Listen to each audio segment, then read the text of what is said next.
Andrea Humphrey here with Rebel News, bringing you a report on a property rights town hall led by Poilievre. Of course, that's the leader of the Conservative Party. Who's ready to defend their property rights here in BC? Wow, I asked for a small town hall meeting to discuss property rights, and look at the turnout we got. I think we've got a few Conservatives in this province, don't we? I'm in the Pinnacle Hotel waterfront, where approximately, or I would say well over 1,000 people who have come here with concerns are just in the midst of a Q&A after speeches from Mr. Poilievre. Now you're going to see a recap on that, including my question. Well, kind of my question. It was supposed to be my question. I did let the person in charge of their media know that I was going to line up like everybody else and ask a question. He was aware of that. And just as I got towards the mic, I was intervened by him again and told that I couldn't. Only people who had registered. So at that point in time, I reminded him I did register like everybody else to be here because I never heard back from you guys. And I live here too. So I am a citizen just as concerned as everybody else. He said something along the lines of, I don't want to fight with you. And of course, I don't want to fight. I just want to ask the questions that you want to hear. And so that question, I ended up having to get a friend of mine, Shelley, to ask. And that has to do with compelled land acknowledgements, which we know from both the mayor of Richmond, which is directly impacted from the Cowichan decision, and the mayor of Port Coquitlam, who is also having land disputes under Aboriginal title in court. We know from both of those mayors that those cities have held back at times from doing land acknowledgements because of their legal implications. But all of this requires that we have solid and reliable property rights. Property rights are the foundation of every economic civilization. It is impossible to build anything, anywhere in the world, that property rights do not exist. Hernando de Soto, the great international economist, he pointed out that in the world's poorest countries, the poorest people have trillions of dollars of wealth. Why do they live in shanty towns? Because they have no title over the land on which they live. So it becomes impossible for them to improve the land they live on, or to build a home, or a business, or anything else, knowing that it could easily be confiscated. The biggest difference between a poor country and a rich country is in a rich country you have reliable property rights that are upheld in courts of law, so that people know when they work hard, they make a purchase, they improve a piece of property, that it will be reliably theirs. Now, we took that for granted in Canada for a very long time. But recently, there was a ruling which has cast doubt on the reliability of the property rights that literally thousands of homeowners, this time in Richmond, own. So we'll start with my question through my friend Shelley, and then give you highlights on the rest of the day. Hi Pierre, my name is Shelley. Thank you so much for coming to Vancouver to talk about property rights, as I own a home as well in Coquitlam. And so my question to you is, earlier tonight your candidate said Conservatives need to send a message that property rights matter in Canada, but many Canadians now feel that they must quietly accept another message, that the land they were born on or own on property is unceded, right? We speak about the land, like we're unceded land at school, and then we're at risk of professional or social punishment for speaking against it. What will your government do to protect Canadians from compelled ideological land acknowledgement? Thank you.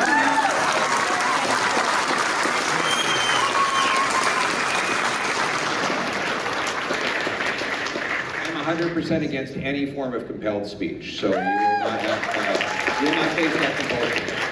So, and that's on land acknowledgements. That applies to everything else as well. Thank you. Now, okay, after I got booted out, you came and saved the day. Poilievre's media person asked to see the question I handed over at you. Never asked anybody else on the land. He vetted the question. What did you think of that? Absolutely ridiculous. That's not conservative. Yeah. I don't know. They didn't look at everyone else's question. And I certainly don't look like someone who's going to disrupt a whole bunch of stuff. I don't know. Neither am I, and you registered like everyone else. So did I, actually, because I never heard back from their media team. But again, thank you. It's not all about Rebel News. I would rather fade into the background and not be talking to you about this, but have asked you the question that thankfully you asked on our behalf. I mean, I think Pierre would have been more than happy to answer a question from you, Drea. Well, he did. He answered it. He answered it. The judge does put major question marks over the future of the property that is in question. And it is the first time that this ruling has happened. Yeah, I mean, it shows other stuff that's going on when they do that. But they took Billboard Chris's question, and they all know who he is. That's right. Let's take a look at that. We have a lot of federal funding from the government which goes to organizations which push this idea in our schools that there is such a thing as a child being born in the wrong body. And children are being chemically castrated, they're being maimed, they're cutting off the breasts of girls as young as 14 years old across Canada because of this idea, this abusive idea that they were born wrong. So you So get to federally your question, speaking, very important, but get your I'm getting to it. This is important. This is the biggest child abuse scandal in the country. So my question is, what does the federal government plan to do about this? Because it's not just a provincial issue. The Conservative Party should be leading on this. It's a winning issue, and I would like to know, as leader of Canada, what you plan to do to stop this child abuse.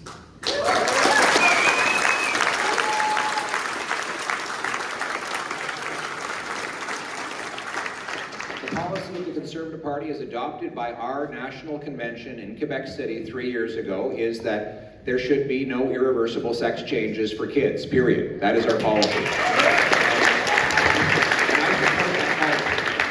I support that policy. I don't think when you're not old enough to get a tattoo, to go into a liquor store, to have a drink, to join the military, to vote, that you are equipped to make the decision to irreversibly change your body.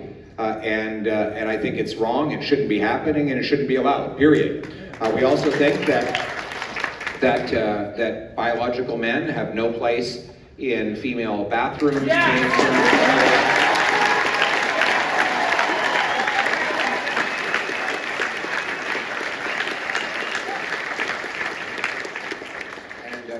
Our policy as a Conservative government would reflect all of the things I just said. Thank you. What did you make of what you heard this evening? Well, I've heard it before from Pierre, and it's good to see him in person because we haven't seen him in BC. Tried to get out to the event in Langley before the election. I think there's a movement. People are starting to wake up in BC and in Canada. They're starting to realize about the mainstream media. Well, that's not going to go off, but okay. They're starting to figure it's a slow move. But now with the property rights at question, I think that people are really starting to feel threatened. Now, why did it happen? Well, the federal Liberal government is the defendant in this case. This is not, Mr. Eby has been forefront on this for some reason, but it was actually a case brought by the Cowichan tribes against the government of Canada. The job of the Liberal government was to defend your property in court. In 2018, this Liberal government issued an edict. It's called Guideline 14, which instructed federal lawyers not to argue for the priority of private property over all other claims. You can find that edict on the federal government's website today. In other words, it is the position of Mark Carney that he instructs his lawyers in writing not to defend property rights in the court of law, even as this ruling has happened and we are facing another appeal. I think it was amazing that he came out to Vancouver and talked about the property rights. Mm-hmm. And I think it's just seeing everybody, right, no matter skin color, right, and it's really unifying to see that, hey, regardless of skin color, like religious beliefs, or you have people banding together for issues that are pressing on everyone, like, that we share our hearts on. This is Daniel Thiel. He's 12 years old. Yes, I did get parents' permission before we put this up. But what did you make of what you saw tonight? I think it was a brilliant performance by Pierre Poilievre and his Conservative team. I really think we have a bright future if the Conservatives are elected.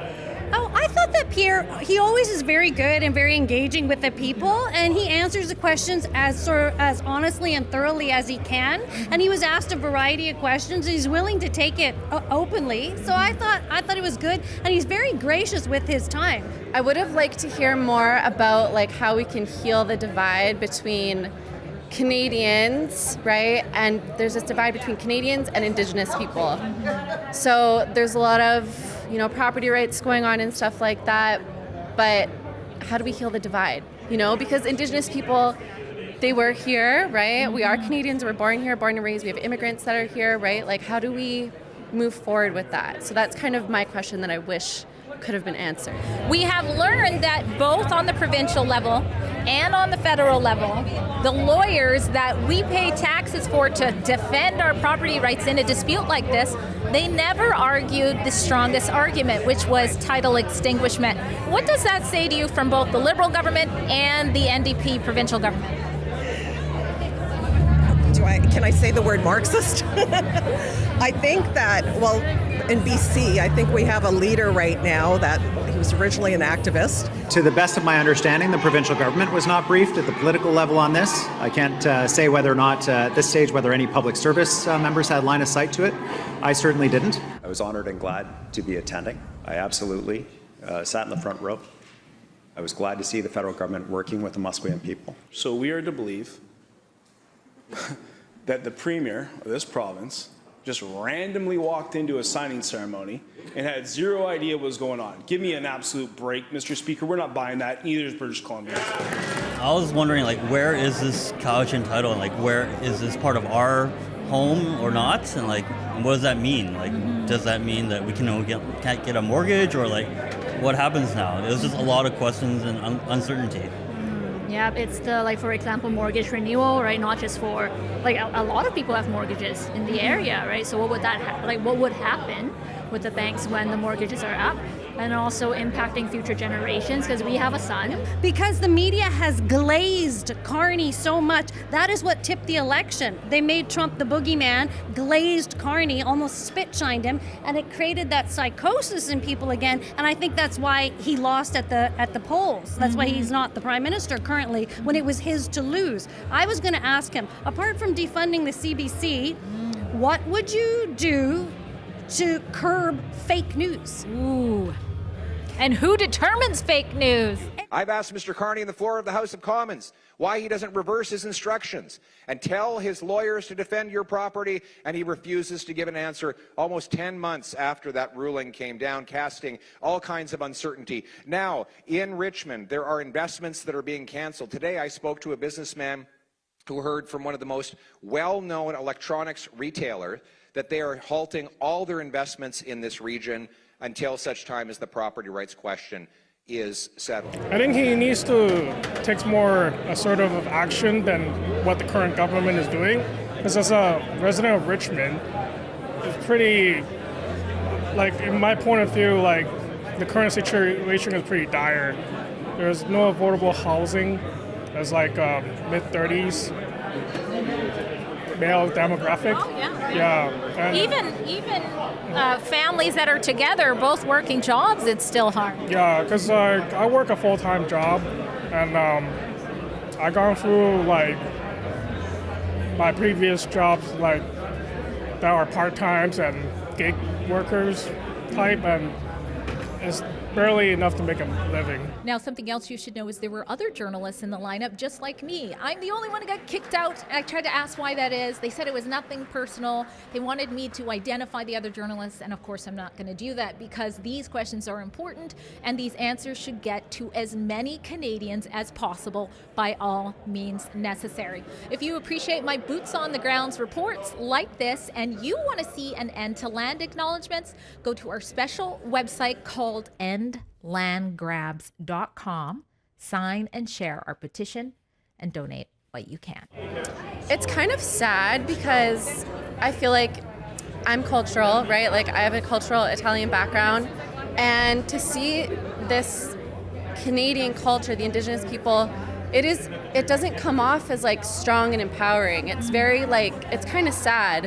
And then when you look at how much money they've been given, And in one breath, you want to support the things that happen to them, and then in another breath, it's like, what's going on? Like, what are you guys doing? Like, do something. You know what I mean? So it's kind of like you're in this seesaw of like you have compassion for these people, and then in the other hand, it's like, well, look how much we've done. Look how much we've given. How do we move forward from this? Yeah, and I think,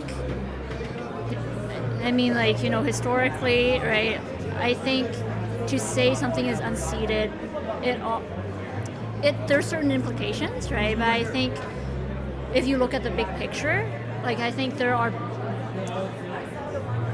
people who came onto this land, they brought value to the land, right? So to say that it's unceded, right, it's almost saying that, hey, it doesn't matter if you have worked or contributed to making the community the way it is, right? But it, like, you know, you almost stole the land. That's saying that. David Eby, the lawyers that I know, he's not well respected. He hasn't actually practiced. And I think people show you who they are. He started out as an activist. He's still an activist to some degree. And he's now going off on this Marxist-style tangent, bringing in the spirit of what's supposed to not even go into law. You know, if you think she's kind of exaggerating about the activist thing, take a look at this clip of Premier David Eby. And why is it that we're holding these games on unceded native lands? We can't resolve these land claims, but we can spend $6 billion on the Olympics. In the law, the reason that ruling went down about the Cowichan is just because of the legal framework that was presented to the judge. They could rule no other way. We say that the government of Canada should not sign any more agreements unless and until they clearly state that those agreements cannot infringe on the rights of property owners. All right, now my question, which was asked through my friend, because they said media didn't have question today, was the land acknowledgement question.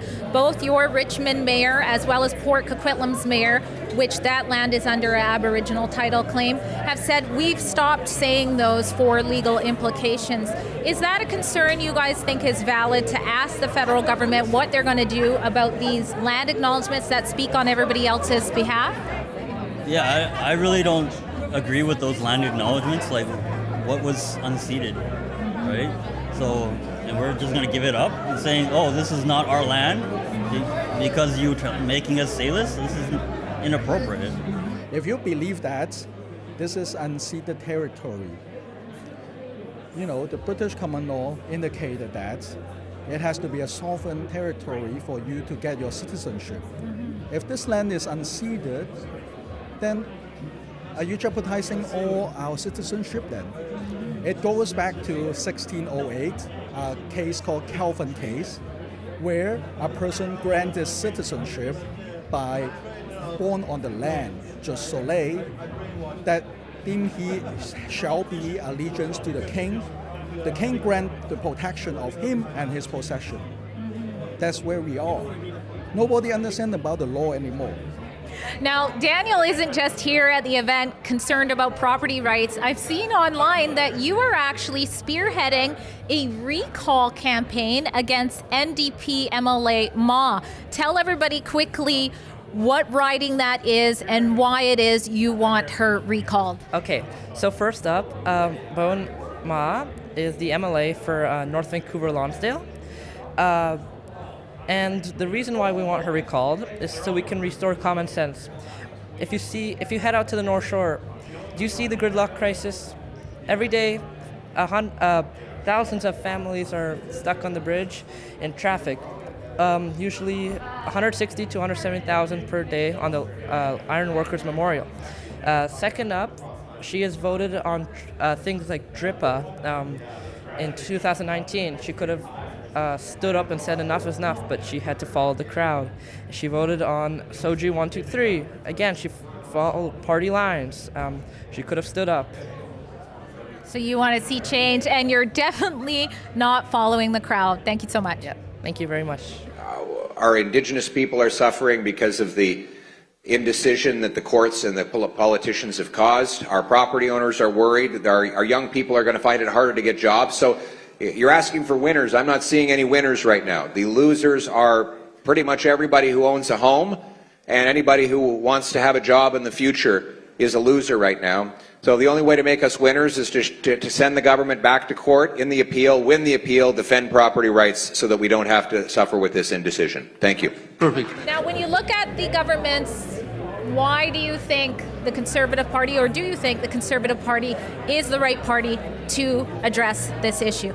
Well, I know the Liberal government hasn't been doing anything to support homeowners anywhere, and like Pierre's the only one, or the Conservative Party is the only one that seems to stand up for any rights that we have as homeowners. Yeah. And on a bigger, on a bigger picture, I think, I like parties, or I like people who are grounded in reality and the issues, the pressing issues that affect the common folk, not the what is ideological, right? What is airy-fairy, or yes, I think certain philosophical and ideological issues are important, but then not when you're not able to pay for groceries or gas or even afford a home, right? And when you're worried about your future generation, I think those are the more pressing issues. The point of asking that question is not his answer. I want to inspire people to think about what's wrong and what can we do to change the system.